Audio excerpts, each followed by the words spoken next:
उत्तर प्रदेश के मुख्यमंत्री योगी आदित्यनाथ ने शुक्रवार को सकारात्मक विकास खंडों में कार्यरत शोधकर्ताओं से संवाद किया। इसके साथ ही सीएम ने विकास खंडों की प्रगति पुस्तिका का विमोचन भी किया। इस दौरान वित्त मंत्री सुरेश खन्ना भी मौजूद रहे। बता दें कि मुख्यमंत्री योगी आदित्यनाथ ने कहा है कि हमने बालिकाओं के लिए कुछ व्यवस्थाएं दी हैं। मुख्यमंत्री कन्या सुमंगल योजना, स्कूल छोड़ने वाली बालिकाओं से बोलिए आप स्कूल जाएंगी तो मुख्यमंत्री कन्या सुमंगल योजना की राशि आपको स्कॉलरशिप के रूप में देंगे।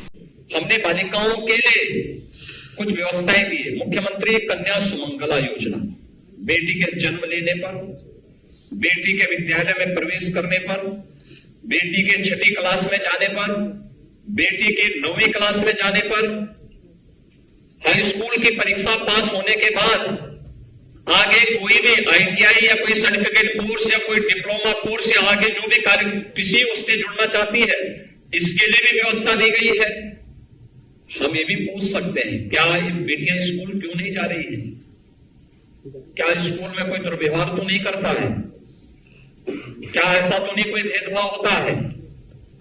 ऐसा तो नहीं कि उसके पास अन्य कोई संसाधनों का अभाव है? तो फिर कन्या सुमंगला योजना की राशि उस बेटी को क्यों नहीं मिल पा रही है? इसके लिए भी आप अपने स्तर पर प्रयास कर सकते हैं। शासन की इस स्कीम का लाभ देना। आंगनबाड़ी कितनी सक्रिय है? आंगनबाड़ी में बच्चे जा रहे हैं कि नहीं जा रहे हैं? प्री प्राइमरी के रूप में हम उसका उपयोग कर रहे हैं कि नहीं कर रहे हैं? इसमें भी गांव-गांव जाकर के हम इस कार्यक्रम में सहभागी बन सकते हैं और लोगों को इसके लिए प्रेरित कर सकते हैं। बच्चे बीच में स्कूल तो नहीं छोड़ रहे हैं। बालिकाएं स्कूल जो छोड़ने वाली उनको बोलो कि स्कूल आप जाएंगे तो आपको एक कन्या सुमंगला योजना की इतनी राशि मिलेगी, स्कॉलरशिप के रूप में। एक पूंजी हो जाएगी उसके पास, अच्छी खासी पूंजी हो सकती है।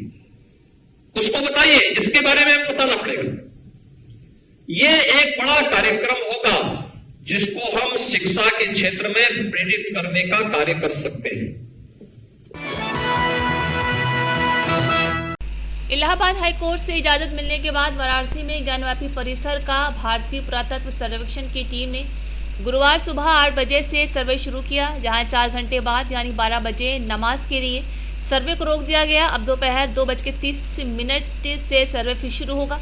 इस बार ASI टीम में 61 सदस्य हैं। बता दें कि इस बार ASI टीम में 61 सदस्य हैं, यानी पिछली बार की तुलना में 40 सदस्य ज्यादा हैं। ज्ञानवापी परिसर को 4 ब्लॉक में बांटा गया है। चारों तरफ कैमरे लगाए गए हैं, जहां वीडियोग्राफी भी की जा रही है। वहीं ज्ञानवापी की पश्चिम दीवार पर सबसे ज्यादा फोकस है। दीवार की बारीक स्कैनिंग की जा रही है, जहां कलाकृतियों को देखा जा रहा है। ASI के साथ हिंदू पक्ष अंदर है, लेकिन मुस्लिम पक्ष ने सर्वे में शामिल होने से इनकार कर दिया है। बता दें कि मुस्लिम पक्ष ज्ञानवापी नहीं पहुंचा, जहां जुमे की नमाज को देखते हुए प्रदेश में हाई अलर्ट रखा गया है। ज्ञानवापी के आसपास भारी संख्या में पुलिस फोर्स भी तैनात है। जहां वाराणसी की स्थानीय कोर्ट ने ASI को सर्वे करके 4 अगस्त को रिपोर्ट सौंपने के लिए भी कहा था, लेकिन मुस्लिम पक्ष सुप्रीम कोर्ट और फिर हाई कोर्ट पहुंच गया, जहां ASI सर्वे नहीं कर पाया। ऐसे में हलफनामा दायर करके कोर्ट में और वक्त मांगा गया है।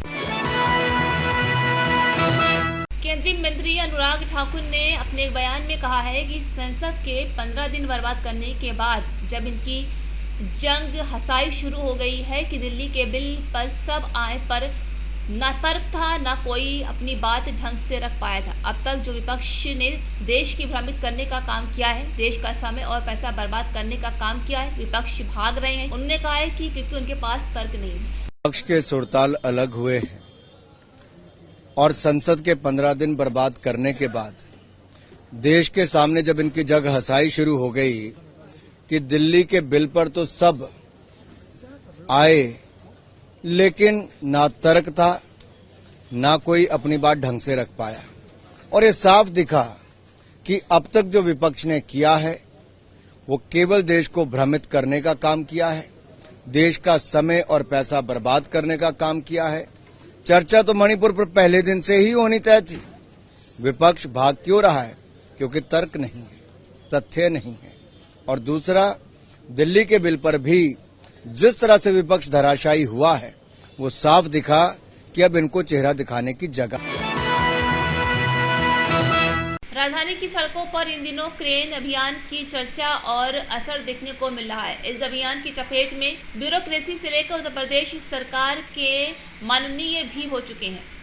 बता दें कि अब तक 3 मंत्रियों की गाड़ियां उठाई जा चुकी हैं। लखनऊ पुलिस ने विधायक की तरफ आने वाली सभी मार्गों को नो पार्किंग जोन घोषित कर दिया है। राजधानी के कुल 11 मार्ग ऐसे हैं जो नो पार्किंग जोन घोषित है, यानी इन रास्तों पर अगर गाड़ी खड़ी मिली तो उठा ली जाती है। जहां 25 जुलाई से अब तक 419 वाहनों को उठाया गया है। इनसे 4,60,900 रुपये जुर्माना भी वसूला गया है।